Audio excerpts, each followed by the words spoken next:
Hello every one. So നമ്മൾ current electricity എന്നുള്ള chapter അടിപൊളിയായിട്ട് പഠിച്ചിട്ടുണ്ടല്ലേ. സോ ഈ കറണ്ട് ഇലക്ട്രിസിറ്റി എന്നുള്ള ചാപ്റ്ററിൽ കിടക്കുന്ന സമയത്ത് നമ്മൾ റെസിസ്റ്റൻസിൻ്റെ സീരീസ് പാരൽ പഠിക്കുന്നുണ്ട്. സീരീസ് ആവുന്ന സമയത്ത് R1 റെസിസ്റ്റേഴ്സ് ആഡ് ചെയ്താൽ മതി. പാരൽ ആവുന്ന സമയത്ത് 1/R effective is equal to 1/R1 + 1/R2 എന്ന് നിങ്ങൾ പഠിക്കുന്നുണ്ട്. എന്നാൽ അതിൻ്റെ കോമ്പിനേഷൻസ് ഉണ്ടാവുന്ന എഫക്റ്റീവ് റെസിസ്റ്റൻസ് കണ്ടുപിടിക്കുന്ന സമയത്ത് നിങ്ങൾക്ക് NCERT ടെക്സ്റ്റ് ബുക്കിൽ പറയുന്ന ഒരു ഇമ്പോർട്ടൻ്റ് ആണ് 3D circuit. So what you mean by 3D circuit? ഒന്നുമില്ലടാ, ഞാൻ നിങ്ങളെ മുന്നിലേക്ക് വെച്ചിരിക്കുന്നത് ഒരു ക്യൂബാണ്. ആ ക്യൂബിൻ്റെ ക്യൂബിന് എത്ര എഡ്ജുകളുണ്ട്? ഒരു ക്യൂബ് എന്ന് പറയുന്ന സമയത്ത് മക്കളെ എത്ര എഡ്ജ് ഉണ്ടാവുക? ഒരു ക്യൂബിൻ്റെ എഡ്ജ് എന്ന് പറയുന്നത് നിങ്ങൾക്ക് നോക്കാം, എത്ര പീസ് ഉണ്ടെന്ന് നിങ്ങളൊന്ന് എണ്ണി നോക്കിക്കേ.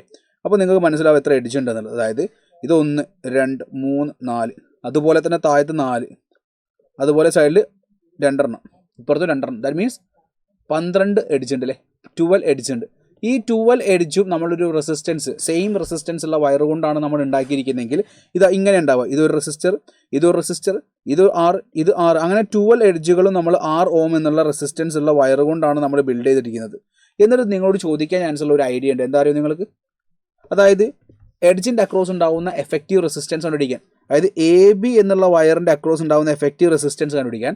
അതേപോലെ തന്നെ ഈ AB എന്നുള്ളത് ഈ ഒരു ഇങ്ങനെയുള്ള ഒരു ഫേസിൻ്റെ ഈ ഒരു വിഭാഗത്ത്. സോ ഒരു ക്യൂബ് വരയ്ക്കുന്ന സമയത്ത് നിങ്ങൾ ശ്രദ്ധിക്കേണ്ട കാര്യത്തിലുള്ള, ഒരു ക്യൂബ് വരയ്ക്കുന്ന സമയത്ത് നമുക്ക് 12 എഡ്ജസ് ഉണ്ട് നിങ്ങൾക്ക് മനസ്സിലായി. ആ 12 എഡ്ജസിൽ എങ്ങനെയൊക്കെ കണക്ഷൻസ് ചോദിക്കാൻ ചാൻസ് ഉണ്ട്? അതായത് ഒന്നെങ്കിൽ നിങ്ങൾക്ക് ഇങ്ങനെ ചോദിക്കാം, എങ്ങനെ? അതായത് ഈ എഡ്ജ്, ഇതിനെയാണ് എഡ്ജ് എന്ന് പറയുന്നത്. അല്ലെങ്കിൽ നിങ്ങൾക്ക് ഇങ്ങനെ ചോദിക്കാം, ഈ 2 എൻഡിലായിട്ട് ഇങ്ങനെ ബാറ്ററി കണക്ട് ചെയ്യാം എന്ന് ചോദിക്കാം. അല്ലെങ്കിൽ നിങ്ങൾക്ക് ചോദ്യം എങ്ങനെ വരാം? ഫേസിൽ വരാം എന്ന് പറഞ്ഞു. എന്തായി ഫേസ്? ഇതാ ഇതിൻ്റെ ഫേസിലെ, അതായത് ആ ഫ്രണ്ടിൽ ഉണ്ടാവുന്ന ഫേസ് വരാം. ഇനി അത് മാത്രമല്ല മക്കളെ, ഡയഗണൽ വരാം. അതായത് ഒരു ക്യൂബ് വെക്കുന്ന സമയത്ത് ക്യൂബിൻ്റെ ഡയഗണൽ എന്ന് പറഞ്ഞാൽ ഇങ്ങനെ ഉണ്ടാവും അല്ലേ.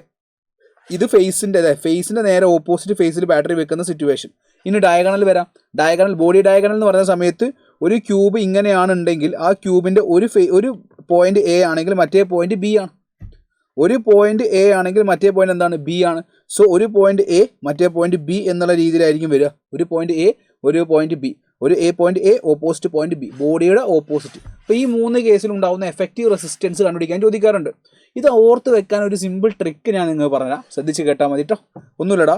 സോ എല്ലാത്തിൻ്റെയും റെസിസ്റ്റൻസ് അക്രോസ് AB, എഡ്ജിൽ ഉണ്ടാകുന്ന എഫക്റ്റീവ് റെസിസ്റ്റൻസ് ചോദിക്കാം.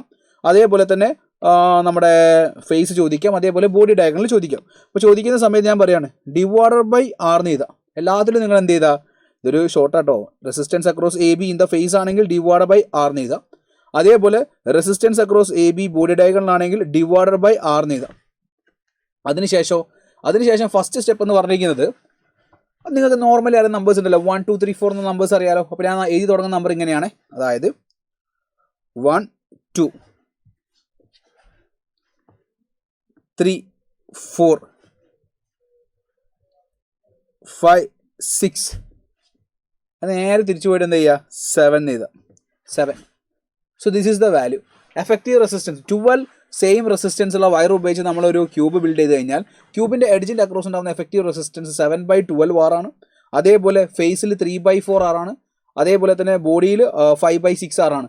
ഇതിനെ നമുക്ക് എല്ലാത്തിനെയും 12ൻ്റെ ഫോമിൽ വേണമെങ്കിൽ എഴുതാല്ലേ. അതായത് ഇത് 7/12 ആണ്. അപ്പോൾ ഇവിടെ 12 ആക്കണമെങ്കിൽ എന്ത് ചെയ്യണം? ഇവിടെ 12 ആക്കണമെങ്കിൽ മുകളിൽ എന്ത് ചെയ്യണം? താഴത്ത് 12 ആക്കണമെങ്കിൽ 3 കൊണ്ട് മൾട്ടിപ്ലൈ ചെയ്യണം. അപ്പോൾ താഴത്ത് 3 കൊണ്ട് മൾട്ടിപ്ലൈ ചെയ്താൽ 12 ആയിട്ട് മാറും. താഴെ 3 കൊണ്ട് മൾട്ടിപ്ലൈ ചെയ്യുമ്പോൾ മുകളിലും 3 കൊണ്ട് മൾട്ടിപ്ലൈ ചെയ്യണം. 3 × 3 എത്ര വരും? 9/12 വരും. അതേപോലെ തന്നെ ഇനി ഇവിടെ നിങ്ങൾക്ക് മനസ്സിലാക്കാൻ വേണ്ടി പറ്റും, ഇവിടെ താഴത്ത് 12 ആക്കണമെങ്കിൽ × 2 ചെയ്താൽ പോരെ.